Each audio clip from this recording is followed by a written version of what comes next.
I have a story from you guys coming from Two on Your Side. Pandemic. Racism compound worries about black suicide rate. Jasmine Pierre was 18 when she tried to end her life, overdosing on whatever pills she could find. Diagnosed with depression and anxiety, she survived two more attempts at suicide, which felt like the only way to stop her pain.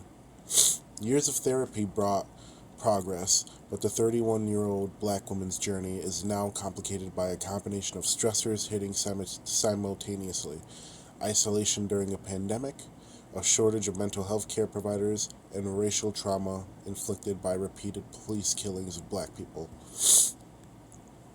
Sorry, I have the sniffles. It's allergy season. Black people who already go through mental health issues were even more triggered, said Pierre, who lives in New Orleans. I don't think my mental health issues have ever been this bad before. Health experts have warned of a looming mental health crisis linked to the coronavirus outbreak, and the federal government rolled out a broad anti-suicide campaign. But doctors and researchers say the issues rev- rever- reverberate, I think, deeper among black people who've seen rising youth suicide attempts and suffered disproportionately during the pandemic. Mental health advocates are calling for more specialized federal attention on black suicides, including research funding. Counselors focusing on black trauma are offering free help, and black churches are finding new ways to address suicide as social distancing has eroded how people connect.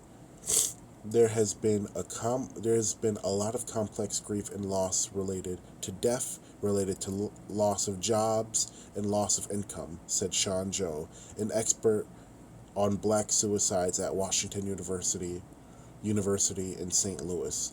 There's a lot of hurt and pain in America going on right now, and you are only getting a sense of death in the months ahead. Now, I found this article interesting because it talked a lot about mental health and it talked a lot about what's going on now in our current situation. And I don't think that this should only pertain to black people. Now, black people have always gotten the short end of the stick in this country since its founding. And slowly but surely, we have been getting better. But what the government is doing for us does not go far enough. Now, they pay attention to black mental health in this specifically because we've always been socioeconomically disadvantaged. You know, right now, we have a system that sets up young black men, especially, but kids in general, to fail. You know, we're in a situation where, 73% of black kids are born out of wedlock. You know, gang violence is on the rise. It's not looking good for us. And instead of addressing these issues, um, we're just letting we're I feel like the government is purposely screwing us over just to feed the fat cats who pay them. Like right now, the government isn't working for us. They're working for the lobbyists. They're working for the corporations. So they don't give a damn about us. But why they are pertaining to black lives specifically in this is because our situation is so bad. Like, we have solutions to gang violence, solutions to the dysfunction that we have to deal with. And, one of the first things we can do is get these kids off the street and put more funding into community centers where, you can get STD testing, condoms, free tutoring, computer labs, sports, you know, things that could really help the community a lot right now. And instead of doing that, what are we doing? We're militarizing the police. We're in seven wars right now. We're constantly dealing with bad infrastructure. Meanwhile, you got the billionaire class getting all these tax breaks, getting all of this corporate welfare, and it's bullshit. It's we we should be putting our money into the future of America, which are these kids. Now, being in the ghetto, being in the gutter, not only black people have dealt with that. So let me address that right away. If we're going to implement programs, let's implement programs that benefit all of America. As far as the black community goes, there are a few things we can do. First off, end the drug war. Why are we putting innocent people away, especially people who are just smoking pot? All drugs should be legal. All at the end of the day, there's supply and demand, and we've seen that when you decriminalize legalized drugs, it works out better. It actually solves a solution. We spend $1 trillion on the war on drugs. Meanwhile, nothing has decreased for us, except the funding for it. Meanwhile, in places like Portugal, where they've decriminalized all drugs, half of their heroin users have decreased. Drug usage has decreased. You get these gangs, the influence and the power they have is because of the drug war. They are profiting off of the drug war. You get that out of the way, then these gangs won't be as powerful as they are now. We need free education. We need jobs training for these people so that we can get them off the streets, get them productive, either working, either doing something in that community center that I was mentioning earlier, something like that, to where we don't have gang members being able to prey on these kids. It all starts, you need a foundation for anything in life. You need a foundation for anything. And if things aren't right at home, then that's a huge red flag. Mental health is a huge, huge thing. We should fund it for everybody. Healthcare,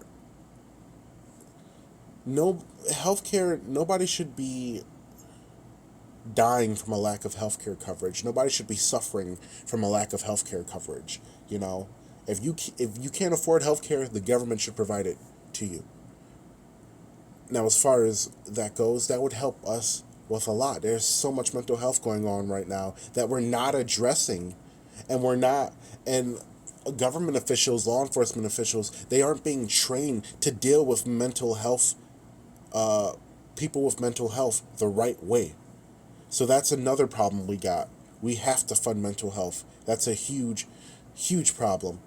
Another thing we have to do is we have to make it easier for people to get a gun, guys. Like, there are people in Chicago right now who are scared shitless, and that's because they don't have a right to bear arms. There is no reason why self-preservation should be a privilege. It should be a right. That'll help. That'll stop victimizing innocent people. And the statistics we have, the people who are part of those statistics will deserve to be part of those statistics. And I'm talking about, the gang members, the burglars, people like that. We have simple solutions to these simple problems, and instead of dealing with these problems, this whole pandemic thing has been crazy. I mean, look how the government has look how they've managed this whole pandemic right now. The way they've managed it has been ridiculous. They don't want us to be outside. They don't want us to work. Meanwhile, you got people struggling with bills. People are struggling with car notes, dealing with mortgages. Nobody is helping them. They didn't do anything for us, and they don't care. And that, it flabbergasts me how they've gotten away with this so far. They gave us a $1,200 check. That's it. Meanwhile, they gave trillions in that bailout to corporations. The cruise line industry got a bailout. Why? Meanwhile, people are committing suicide because of this pandemic, because they can't work, because they can't feed their kids. People are dying right now, and there's no solution to it whatsoever. Well, there are solutions, they just don't want to do it. We should have gotten UBI. We should have froze the economy. We should have done something so that people kept their houses, kept their cars. But no, we didn't want to do that. This is just another example of the government just basically shitting on its people and not helping us. Okay, we need a society where everybody's being taken care of. You know, you shouldn't be valued based on how much money you make as CEO. You should be valued simply because you're a human, you know? But I don't know, man. We'll have to see what happens because right now, I mean, I don't even think we're going to get a second stimulus check. We should be getting UBI. They should be helping us right now. But instead, we're just set up to fail. God only knows when we're going to open up again. So, if the government can afford all these wars, if the government can afford all of these bailouts, if the government can afford to militarize the police, then they should be able to afford UBI, free college, things that'll help us get on a equal playing field. But we'll just have to see. Until then, peace, love, and liberty.